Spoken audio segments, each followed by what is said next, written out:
जब मियां बीवी राजी तो क्या करेगा काजी।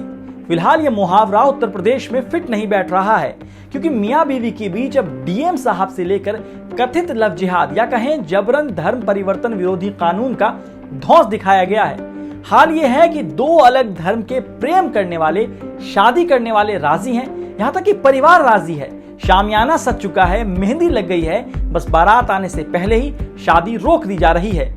कहीं हिंदू संगठन वाले धमकी दे रहे हैं तो कहीं रजिस्ट्रेशन से पहले पुलिस दूल्हे को गिरफ्तार कर लेती है। दरअसल उत्तर प्रदेश सरकार ने शादी के लिए जबरन धर्म परिवर्तन को रोकने के नाम पर एक अध्यादेश को मंजूरी दी, जिसके मुताबिक दोषी व्यक्ति को 10 साल तक की कैद हो सकती है। अब इस कानून की आड़ में इंटरफेथ मैरिज करने वाले कपल्स को परेशान किया जा रहा है, डराया जा रहा है, यहां तक कि पुराने केस में भी जेल भेजा जा रहा है। उत्तर प्रदेश के लखनऊ में पुलिस ने नए धर्म परिवर्तन विरोधी कानून मतलब एंटी कन्वर्जन लॉ के तहत एक अंतर धार्मिक शादी को रोक दिया, जबकि ये शादी दोनों परिवारों की सहमति से हो रही थी। द इंडियन एक्सप्रेस की रिपोर्ट के मुताबिक लखनऊ के डूडा कॉलोनी की रहने वाली हिंदू लड़की और मुस्लिम लड़के की शादी होनी थी। शादी से ठीक पहले पुलिस की एक टीम ने शादी स्थल पर पहुंचकर कपल से उनके घर वालों से पहले लखनऊ जिला मजिस्ट्रेट से अनुमति लेने के लिए कहा।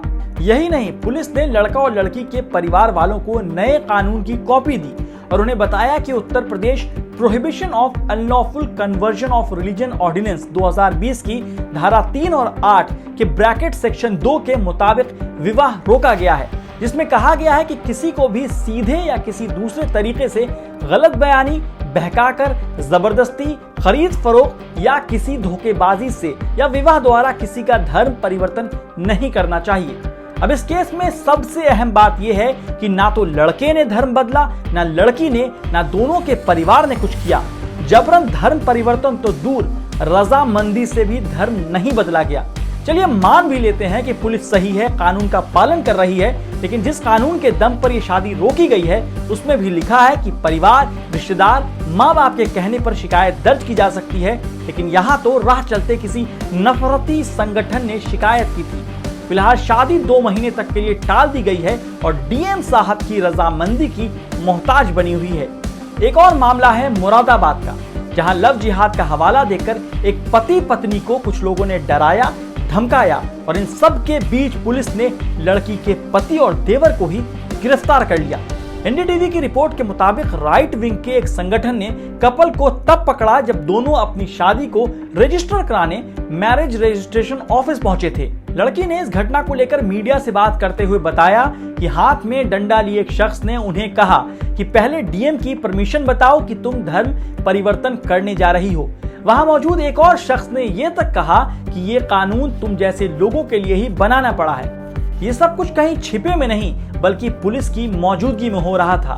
मतलब पुलिस तो पुलिस, गुंडे और नफरत फैलाने वाले संगठन अब जबरन शादियां रोक रहे हैं और कानून का मजाक बना रहे हैं। इस मामले में लड़की का कहना है कि वो 22 साल की है, बालिग है और उसने जुलाई 2020 में अपनी मर्जी से शादी की है। हालांकि पुलिस अब ये कह रही है कि शिकायत लड़की की मां की तरफ से मिली है, जिसके आधार पर दोनों युवकों को गिरफ्तार किया गया है। एक और मामला है बरेली का, जहां यूपी पुलिस ने नए धर्म परिवर्तन विरोधी कानून के तहत पहली गिरफ्तारी की। पुलिस ने बरेली से एक 21 साल के मुस्लिम युवक उवैस अहमद को हिंदू महिला पर इस्लाम धर्म अपनाने का दबाव बनाने और विरोध करने पर परिवार को धमकी देने के आरोप में 3 दिसंबर 2020 को गिरफ्तार किया है।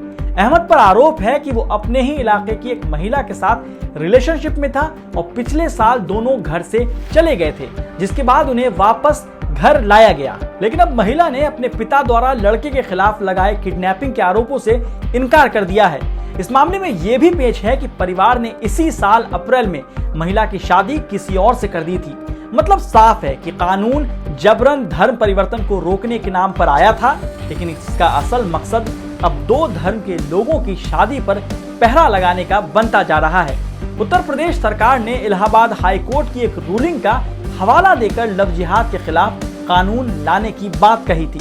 सितंबर में हाई कोर्ट की सिंगल जज बेंच ने कहा था कि शादी के लिए धर्म परिवर्तन को मान्यता नहीं दी जा सकती है, लेकिन 11 नवंबर 2020 को उसी इलाहाबाद हाई कोर्ट में 2 जजों की बेंच ने सितंबर की रूलिंग को गलत ठहराया था। अदालत ने प्रियंका और सलामत के केस में साफ कहा था, ना ही कोई व्यक्ति, ना ही कोई परिवार और राज्य 2 एडल्ट लोगों के एक साथ जिंदगी जीने पर ऐतराज जता सकते हैं। प्रियंका एडल्ट हैं, वो अपने फैसले खुद ले सकती हैं, जिसमें इस्लाम धर्म स्वीकार करना भी आता है।